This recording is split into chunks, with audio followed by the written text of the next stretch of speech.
de grandes foules faisaient route avec Jésus.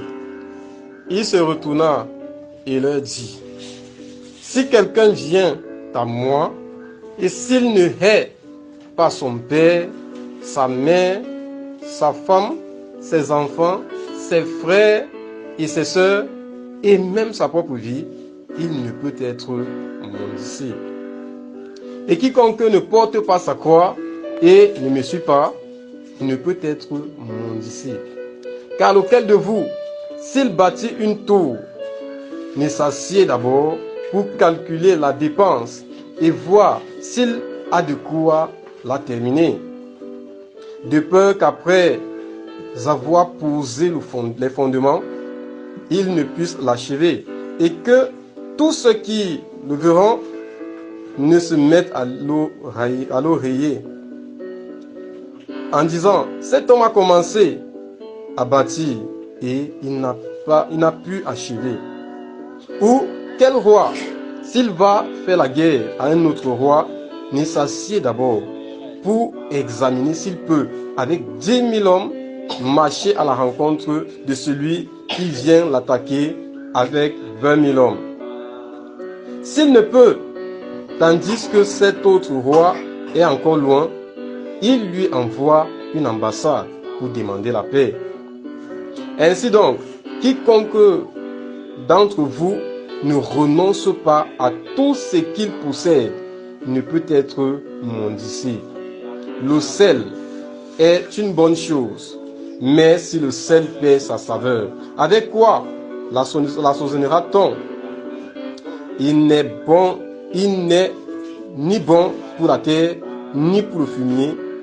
On le jette dehors. Que celui qui a des oreilles pour entendre, entende. Amen.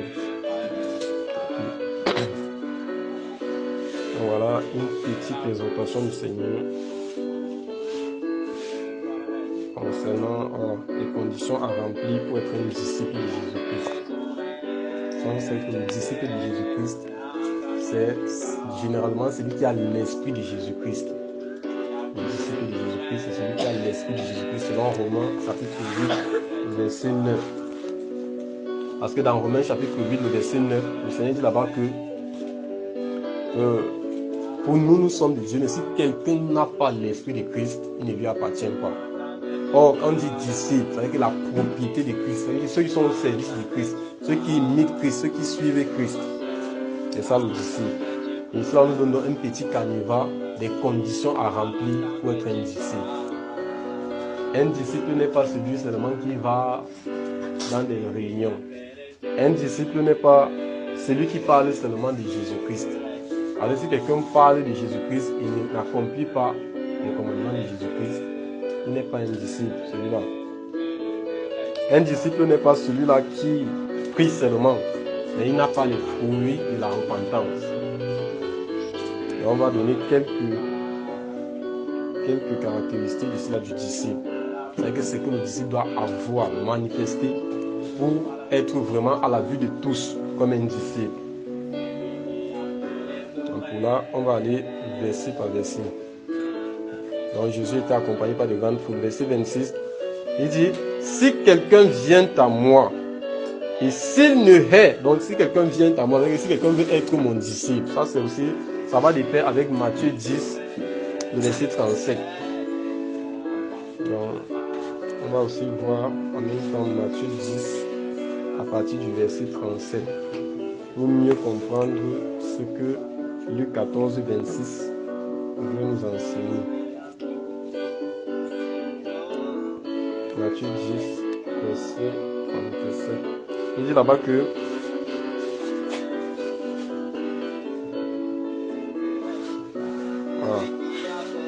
il dit, celui qui aime son père ou sa mère plus que moi n'est pas digne de moi. Celui qui aime son fils ou sa fille plus que moi n'est pas digne de moi. Celui qui ne prend pas sa croix et ne me suit pas n'est pas digne de moi. Voilà, ça continue. Donc ici là, on veut voir vraiment celui qui a décidé de servir Jésus, celui qui a décidé de marcher avec Jésus, c'est-à-dire le disciple. Voilà. Ça c'était dans Matthieu chapitre 10, verset 37-38. Tandis qu'au verset 26 de Luc 14, le Seigneur dit, si quelqu'un vient à moi, et s'il ne hait pas son père, sa mère, ses enfants, sa femme, ses enfants, ses frères et ses sœurs, et même sa propre vie, il ne peut être mon disciple. Bon, ici, là aussi, il veut déjà attirer l'attention de quelqu'un. Quand on dit il ne hait, on sait que haïr, c'est détester. Détester. Mais ici, là, le terme n'est pas choisi dans le contexte, dans le sens négatif. Donc, c'est-à-dire haïr, détester ses parents ou ses enfants. Non, ce n'est pas dans ce sens. Ici, là, on parle de la prééminence. La prééminence. C'est-à-dire le premier choix. C'est-à-dire que si tu veux être le disciple de Christ et que ton premier choix, alors ton amour premier est orienté vers ton père, ta mère, ta femme, tes frères, tes soeurs, tes enfants, c'est-à-dire que tu n'es pas un disciple de Jésus-Christ. Ça veut dire en d'autres termes, selon Matthieu 10, 37 là-bas, à 38, c'est lui qui aime son père ou sa mère plus que Jésus. Donc c'est pourquoi il parlait de la prééminence. On parle ici là de la comparaison. Donc celui qui aime son père ou sa mère, qui respecte, qui honore son père ou sa mère plus que Jésus, n'est pas un disciple de Christ. Mais celui qui veut être un disciple de Christ doit mettre Christ à la première place. Il doit mettre Christ à la première place. Quelqu'un est venu demander à Jésus quel est le plus grand commandement dans toute la loi. Il a dit dans toute la loi parce qu'il savait que la loi est remplie de commandements. Environ 613 commandements. Et dans les 613, lequel des commandements est le plus grand? Parce que parmi les commandements, il y a un commandement qui dit tu ne dois pas toucher à l'arbre de la connaissance du bien et du mal. Le jour où tu toucheras, tu vas mourir. Il y a un commandement qui dit tu ne dois pas maudire le chef de ton peuple. Il y a un commandement qui dit tu ne dois pas voir la nudité de ton frère et de ta soeur. Il y a un commandement qui dit honore ton père et ta mère. Cet homme avait tous ces commandements devant lui. Il se posait la question lequel est le plus grand. Jésus lui dit voici le plus grand commandement. Écoute Israël, le Seigneur notre Dieu, le Seigneur ton Dieu. Écoute, avec il faut avoir les oreilles ouvertes. Et pourquoi à la fin de notre chapitre, le Seigneur dit celui qui a les oreilles pour entendre, entend. Écoute qui? On écoute le Seigneur.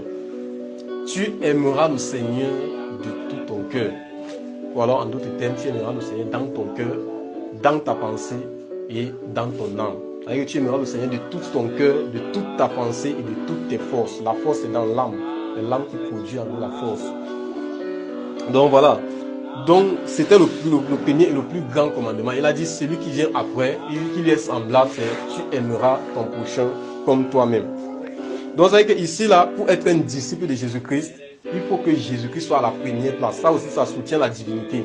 Les gens qui pensent que Jésus n'est pas Dieu sont aussi confondus par ce passage.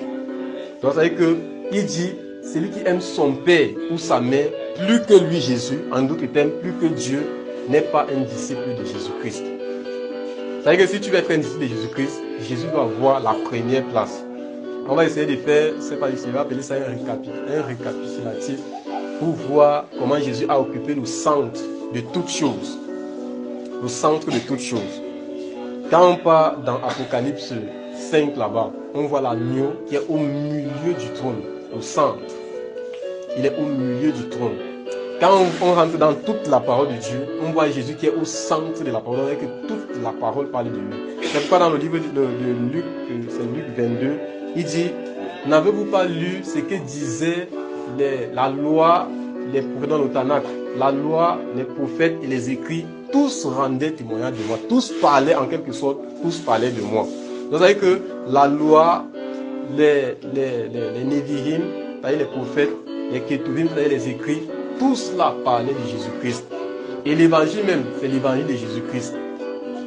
Et les écrits des apôtres, c'est centré sur Jésus-Christ. Donc toute la Bible est centrée sur Jésus-Christ. Dans le ciel là-bas, il est assis sur le trône. Jésus-Christ l'agneau, il est assis sur le trône. Dans la Bible, il est le Dieu de la Bible. Il occupe la prééminence. Dans la mort, il est le premier-né d'entre les morts. Dans la création, il est le premier-né de la création. Donc il occupe la prééminence. Il occupe la prééminence. Et maintenant, si toi, tu veux être disciple de Jésus-Christ, tu n'as pas mis Jésus-Christ dans la première place. Il n'occupe pas la première place. Ça veut dire que tu n'es pas encore disciple de Jésus-Christ. Si ce qui passe dans ta tête, ce sont tes projets en premier, et que tu n'es pas disciple de Jésus-Christ. Tu peux laisser voir que tu es un disciple de Jésus-Christ, mais tu n'es pas disciple de Jésus. Peu importe ton âge. Donc là, il m'adresse à une personne particulière, le Seigneur est en train de s'adresser à chacun de nous. Le Seigneur veut que nous soyons véritablement des disciples. Véritablement des disciples. C'est pourquoi il a dit dans Jean 8 là-bas, le verset, je crois que c'est 31, 30 à 32. Quelqu'un est hier, il peut rapidement lire. C'est Jean, chapitre 8, à partir du verset 30.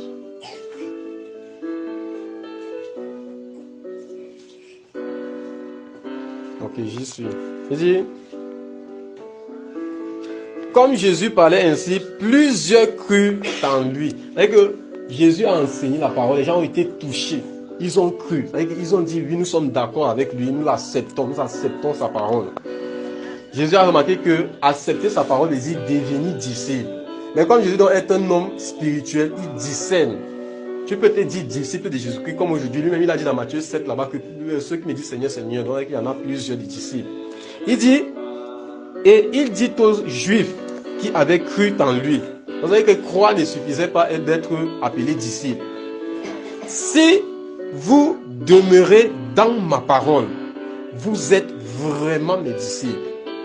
Vous savez que pour être disciple de Jésus-Christ, il faut demeurer dans la parole du Seigneur. Ça, c'est encore une autre caractéristique. Et pour être disciple de Jésus-Christ, il faut avoir la parole de Jésus-Christ en soi et être basé sur cette parole. Il dit à la suite, vous connaîtrez la vérité et la vérité vous affranchira, c'est-à-dire vous rendra libre. Donc voilà aussi une autre condition d'être disciple. Pour être disciple, il faut avoir la parole de Jésus-Christ en soi. Mais quand nous rentrons dans Luc 14, pour être disciple, il faut donner à Jésus-Christ la prééminence sur toute chose. Sur toute chose. C'est-à-dire que tu dois préférer, comme il dit haïr, ici là ne veut pas dire détester. Parce que la parole de Dieu est écrite avec les contextes. Ce sont les traducteurs qui ont utilisé les mots selon leur compréhension. Mais si on rentre dans les écrits originels, on ne va pas trouver le mot haïr. Voilà, c'est la prééminence. Pardon? On a utilisé quoi? Donc, bon, renoncer à son père, c'est presque la même chose. Renoncer, ça veut dire que tu le mets de côté. Mais réellement, ce n'est pas mettre de côté ou haïr. Non, ce n'est pas renoncer. Parce que renoncer veut dire je tourne le doigt à mon père. Tu n'es plus mon père. Parce que je suis en Christ, tu n'es plus mon père. Bon, ma fille, bon, tu n'es plus ma fille. Parce que je suis en Christ. Ça aussi, c'est une erreur. C'est une erreur. Si tu as une fille, un fils, une femme, et que tu les tournes dans le Seigneur, pas dans le Seigneur, et que tu les tournes le dos, soi-disant, tu es du Seigneur, tu es en train de te noyer. Parce que la parole de Dieu nous dit, c'est quoi dans le livre de Timothée, 1 Timothée 5 là-bas, on se dit à partir des versets 8, si je ne me trompe. 1 Timothée chapitre 5, je ne sais pas si je me trompe, parce que les versets me viennent seulement dans la tête, comme ça va faire.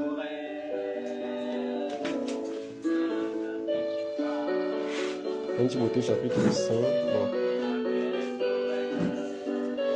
Et c'est exactement le verset que je cherchais. Voilà.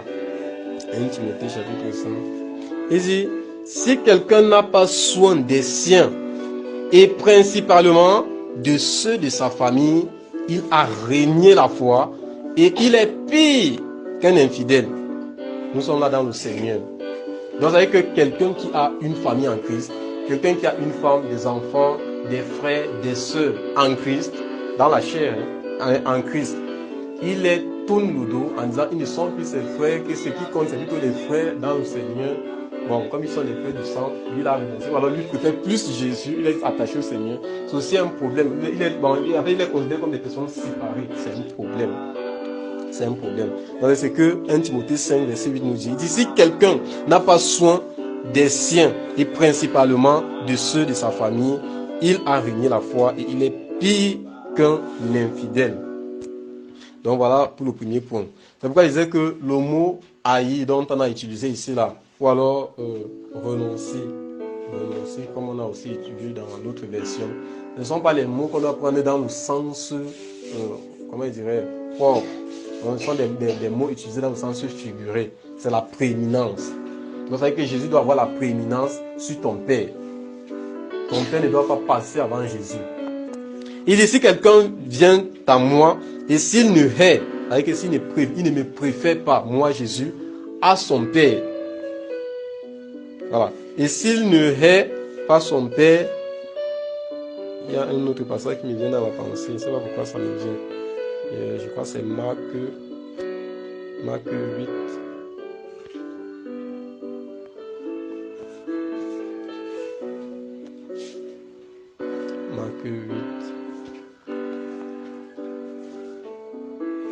Bon, je ne sais pas pourquoi c'est venu, mais je vais quand même le lire.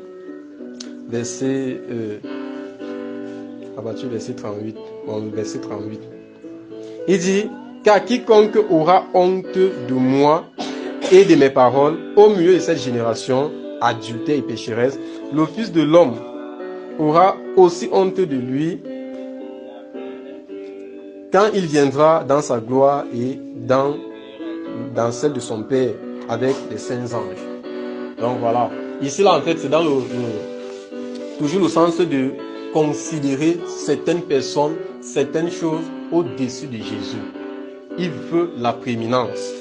Le Seigneur veut la prééminence en toutes choses. Que ce soit dans le cercle présent, que ce soit dans notre vie, que ce soit avec nos parents, nos frères, nos sœurs, dans la chair ou dans la foi, le Seigneur doit avoir la prééminence. Il doit avoir la prééminence. Quand on dit la prééminence, c'est que la première place, la domination, la position d'autorité. Voilà. Donc c'est ce que le Seigneur cherche ici là. Si quelqu'un vient à moi et s'il ne hait pas son Père, c'est-à-dire s'il ne me préfère pas moi Jésus à son Père, parce que Jésus est le Père éternel, comme Isaïe 9,5 l'a dit. Sa mère, voilà, sa mère, Jésus il dit qu'il est comme une mère poule, donc il a rassemblé, il a voulu, c'était son projet, rassembler tous les habitants de Jérusalem. Oh, nous sommes les habitants de Jérusalem, sous sa couvée, c'est-à-dire sous ses ailes, comme la mère poule rassemble ses poussins sous sa couvée. Mais les habitants de ce temps-là de Jérusalem n'ont pas voulu. Donc voilà, il est aussi notre mère en quelque sorte. Voilà. À sa femme. Bon, au lieu de femme, on va utiliser Marie parce qu'il est l'époux. Jésus est l'époux. Donc que Jésus doit avoir la prééminence sur ta femme, sur ton mari. Il dit à ses enfants. Et que Jésus doit passer avant tes enfants. Si tu privilégies tes enfants par rapport à Jésus, tu vas tomber sous la condamnation du sacrificateur Élie. Le sacrificateur Élie a aimé, alors il a honoré ses enfants qui étaient des impies. Il les honorait, il les considérait comme des sacrificateurs. Il y avait des caractéristiques qu'un sacrificateur devait remplir. Un sacrificateur devait être un homme fidèle à sa femme. Il devait être un homme qui n'est pas donné au vin. Un homme qui ne manifeste pas la perversité. Un homme qui a la crainte de Dieu. Et maintenant, les deux fils des sacrificateurs, Ophni et Phiné, eux, ils n'avaient pas la crainte de Dieu. Ils étaient des impies. Ils menaient une vie de débauche, d'adultère. Et c'était des voleurs. Ils arrachaient par force même les offrandes qui ne leur étaient pas dues. Et le Seigneur donc regardait Élie pour voir si Élie va punir ses enfants. Élie les a juste parlé avec légèreté. Il dit, bon, mes enfants, ce que j'apprends de vous, ce que vous faites là, c'est pas bien. J'apprends que vous faites telle chose. Après, il les a laissés continuer à exercer la sacrificature. Or, la sacrificature, ces gens étaient les descendants d'Aaron. Ils savent ce qui est arrivé à Nadab et à Abihu, les deux fils d'Aaron. Leur grand-père, ou alors les arrière-grands-pères. Ils ont été frappés parce que Dieu ne tolère pas que quelqu'un qui est saint se détourne de la voie du Seigneur, la voie dont le Seigneur, le chemin que le Seigneur lui a prescrit. Et pourquoi les anges, quand ils ont échoué, Dieu les a appelés un châtiment pour eux. Donc ceux qui sont saints, là, quand tu te détournes, Dieu utilise le châtiment.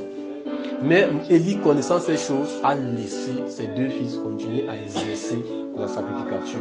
Dieu a donc dit, d'où vient-il que tu honores tes fils plus que moi?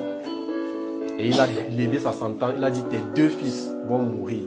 Il va les exécuter, tu as oublié de les punir, il va les exécuter. Et le même jour, ils vont tomber par l'épée. Et la parole de Dieu s'est accomplie. Donc voilà, Dieu veut la prééminence en toutes choses, que ce soit en tes enfants, en ta femme, en tout. Il veut la première place. Et ses sœurs, les sœurs ne doivent pas passer avant le Seigneur.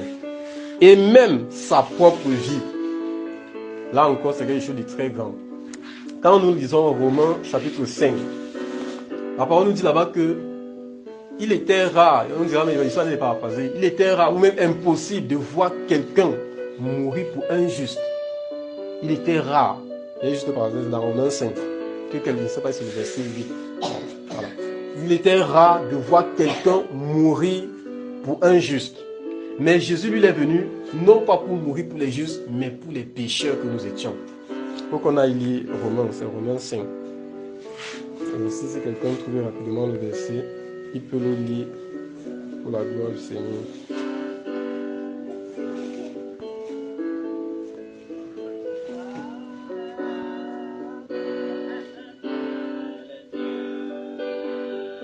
Voilà, ça commence au verset 8, comme il dit. Il dit, bon, on peut verser 7 même aussi. On part à partir du verset 5. Mais le verset c'est 7 à 8. Donc il dit à partir du verset 5. Or, l'espérance ne trompe point, parce que l'amour de Dieu est répandu dans nos cœurs par le Saint-Esprit qui nous a été donné. Car lorsque nous étions encore sans force, Christ, au temps marqué, est mort pour des impies. Christ est mort pour des... Oh, quand on dit impie, c'est pécheur. Quelqu'un qui a des mauvaises œuvres. Quelqu'un qui est injuste. Donc, nous étions encore des pécheurs sans force. Je dis qu'on n'avait pas le Saint-Esprit. Oh, la force de Dieu, c'est le Saint-Esprit. La puissance de Dieu, le droit de Dieu, c'est l'autorité de Dieu, c'est le Saint-Esprit. Quand nous étions sans Saint-Esprit, par exemple, c'est le Saint-Esprit qui met en nous la haine du mal. C'est le Saint-Esprit qui nous éloigne du péché. Christ, en ce moment-là, était déjà mort pour nous. Quand Christ est mort à la croix, personne n'était chrétien. Pierre n'était pas encore chrétien. Paul ne connaissait même pas encore Christ. Tout cela, personne. Et avant même que Jésus ne meure physiquement, il était mort dans les temps anciens, avant même que Adam ne quitte le jardin d'Éden. Il est mort sous forme d'une bête qu'on a égorgée pour donner des vêtements. Quand on parle de vêtements, c'est la sainteté. Il a pourvu la sainteté pour les hommes. Dans le verset dont on dit, c'est le verset 7. Or, l'espérance ne trompe point, parce que l'amour de Dieu est répandu dans nos cœurs par le Saint-Esprit qui nous a été donné. Car lorsque nous étions encore sans force, Christ au temps marqué est mort pour nous, est mort pour des impies. Ok, il continue au verset 7. À peine mourrait-on pour un juste. Quelqu'un, peut-être, mourrait-il pour un homme de bien. Donc tu pourrais être sacrifié pour quelqu'un de bien. Mais Dieu a pourvu son amour envers nous, au verset 8 dont il disait, en ce que lorsque nous étions encore des pécheurs, Christ est mort pour nous. Donc le Seigneur est mort pour nous lorsque nous étions des pécheurs. C'est pourquoi quand nous rentrons maintenant dans Luc, vous allez vous demander où est le rapport. Quand nous rentrons dans Luc 14, le verset 26, la dernière phrase du verset 26 nous dit, même pour sa propre vie, c'est-à-dire que c'est lui qui ne aide pas sa propre vie, c'est-à-dire que c'est lui qui ne donne pas la prééminence à Christ sur sa propre vie, n'est pas un disciple de Christ. Pourquoi? Parce que Christ, lui, quand toi tu étais pécheur, quand toi tu étais sans force, sans Saint-Esprit, sans espérance, lui, il est mort pour toi. Il est mort pour toi, afin que selon Jean 3,16 là-bas, afin que en croyant en lui, tu aies la vie éternelle. Amen. Donc voilà la grâce que nous avons du Seigneur. Il a sacrifié sa vie pour nous quand nous étions des pécheurs. Et maintenant, lui, il nous dit comme recommandation, pour que tu sois son disciple, tu dois renoncer à ta vie. C'est-à-dire que tu dois préférer Christ à ta propre vie. C'est pourquoi il a dit dans 2 Timothée 4 là-bas, le verset 2, que prêche la parole, insiste en toute occasion, favorable ou défavorable, c'est-à-dire favorable ou non. Donc, c'est que même là où tu sens que ça va te causer des problèmes, prêche quand même, parce que c'est un de faire le service du Seigneur. Ça, c'est renoncer à sa vie. C'est renoncer à sa vie. C'est-à-dire que ta vie n'a plus de valeur. Et dans Matthieu 10 là-bas, Matthieu 10, il dit, celui qui veut sauver sa vie, la perdra. Voilà, c'est Matthieu 10 à partir des versets 39, là-bas si je me trompe, 38, 39. Donc, Matthieu 10, verset 39. Voilà. Verset 39, il dit, celui qui conservera sa vie la perdra. Et celui qui perdra sa vie à cause de moi la retrouvera. Donc, ça veut dire que ta vie ne doit pas avoir de valeur devant le Seigneur. À cause du Seigneur, ta vie ne doit pas avoir de valeur. On ne dit pas que bon, tu ne dois pas être habillé, tu ne dois pas acheter des choses, tu ne dois pas manger. Non, quand on dit ta vie n'a pas de valeur, ça veut dire que tu ne dois pas préférer ta vie au Seigneur. Tu ne dois pas donner de la prééminence à ta vie. Mais celui qui a la prééminence dans toutes choses, comme j'ai dit au départ, c'est le Christ, le Seigneur. Donc voilà, le Seigneur doit être en priorité. Et le Seigneur doit dominer même aussi, quand on a dit la vie, il y a des fois où, parce que tu as trop travaillé, parce que tu as trop dépensé, des pensées, il n'est pas dit dépenser, mais des pensées. Quand tu penses beaucoup, tu es stressé, tu refuses de prier autant au côté. C'est pourquoi au matin, là, on s'est repenti. Se repentir veut dire, tu reconnais ton péché, tu le confesses et tu l'abandonnes. Donc parce que tu as beaucoup travaillé, parce que tu es stressé, parce que tu es inquiet, tu refuses de prier, tu refuses d'obéir au Seigneur, tu refuses de te conformer à la parole du Seigneur. Soit disant, bon, je suis fatigué, il y a encore tel problème qui me dérange. Ça veut dire que là, ta vie a plus de valeur que le Seigneur. Ta vie a plus de valeur que le Seigneur. Mais David dans le psaume 22 a dit, ils ont loué, ils ont percé les noms.